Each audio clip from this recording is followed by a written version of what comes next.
Sir सवाल ये है, आपके कंधे के ऊपर जिम्मेदारी है अतिक्रमण हटाने की। जहांगीरपुरी से अतिक्रमण हट जाता है, लेकिन आपके दफ्तर के बाहर ही खुद अतिक्रमण है। हमने तो कोई अतिक्रमण नहीं किया। आप बताइए कहाँ अतिक्रमण है। तो मैं आपको दिखाऊंगा, आप मेरे संग चलेंगे आपके बारे में। आओ।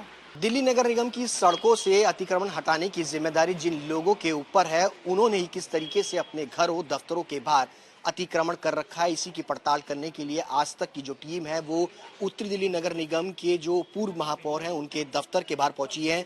सदर बाजार का ये वार्ड है। जयप्रकाश जेपी जो कि बीजेपी के पूर्व मेयर हैं, उनके घर के बाहर आप देख सकते हैं किस तरीके से नाली जो हिस्सा है उसको पूरी तरीके से चबूतर से कवर कर रखा है। इस तरीके से आप देख सकते हैं कि जो दफ्तर का दायरा है उससे तकरीबन 2 से 3 फीट का यहाँ पर एंक्रोचमेंट जो है वो खुद यहाँ पर कर रखा है। लोग यहाँ पर बैठे हुए हैं, लोहे की पूरी दीवारें जो है वो यहाँ पर बन गई हैं और यहाँ पर इस तरीके से एंक्रोचमेंट जो है वो बनी हुई है। आखिर इस तरीके की कार्रवाई इस जो बीजेपी के तमाम जिन लोगों के ऊपर ये जिम्मेदारी है एमसीडी की एंक्रोचमेंट को रिमूव करने की, वो आखिरकार क्यों नहीं इस एंक्रोचमेंट को रिमूव करते।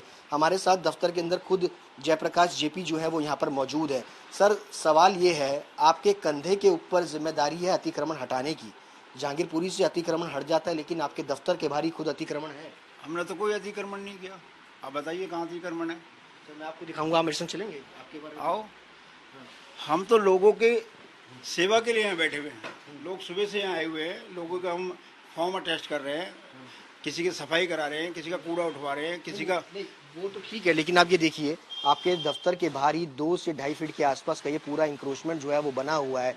दीवार यहाँ है और दीवार से 3 फीट के आसपास, 2.5 से 3 के आसपास ये पूरा इंक्रोचमेंट है। ये पिछले 50 वर्ष से थड़ यहाँ बना हुआ है और यहाँ पे हमेशा जनसेवा होती है। मेरे से पहले मेरे पिताजी बैठते थे, दादाजी बैठते थे।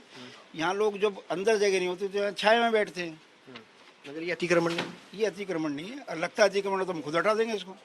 हम कानून के साथ हैं, हम कानून वाले लोग हैं और जो भी काम होगा ऐसा नहीं होगा कि जो बांग्लादेशी घुसपैठी हैं, रोहिंग्या हैं, वो सरकारी जमीन के ऊपर कब्जा करेंगे और उसके बाद टारगेट भाजपा को किया जाएगा।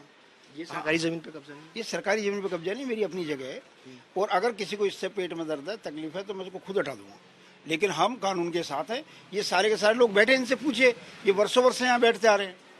अब ऐसे पुरानी दिल्ली के अंदर ऐसे थड़े कम से कम सैकड़ों मिल जाएंगे, क्योंकि पुरानी दिल्ली की रवायत है।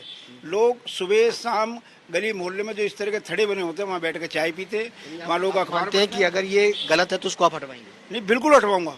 लेकिन क्योंकि यहाँ लोग बुजुर्ग आते हैं, यहाँ बैठ के चाय पीते हैं, अखबार पढ़ते हैं, सुबह शाम यहाँ एक तरह से चौकीदारी होती है। पुरानी दिल्ली में आप जाओगे तो ऐसे सोइयों ठिये, सैकड़ों ठिये आपको मिल जाएंगे जहाँ लोग बड़े बुजुर्ग सुबह शाम आके चाय पीते हैं और अखबार पढ़ते हैं, चर्चा करते हैं और हमारे को भी इलाके का फीडबैक देते हैं। ये की गलती है या नहीं है ये? मैंने बताया ना, मेरा तो जब से ये ऑफिस खुला है उससे भी 20 साल पहले से बना हुआ है। अगर 20 साल पहले किसी ने गलती की है तो मैं गलती मान लूंगा। अगर गलती नहीं है तो आप पूरी पुरानी दिल्ली में जाएंगे तो ऐसे आपको थड़े मिलेंगे। जयप्रकाश जेपी जिनका साफ तौर पे कहना है कि अगर ये गलती है तो उस पर वो खुद कार्रवाई करने के लिए राजी हैं और इस तरीके से इंक्रोचमेंट जो है वो उनके यहाँ भी जो है वो हटना चाहिए। ये एक बड़ी बात जयप्रकाश जेपी के द्वारा लगातार दिल्ली के अलग अलग इलाकों जिनके लोगों की जिम्मेदारी है इस पूरी तरह से अतिक्रमण को हटाने की, उनके घरों के बाहर, उनके दफ्तरों के बाहर जिस तरीके के अतिक्रमण है उस पर भी कार्रवाई होनी चाहिए।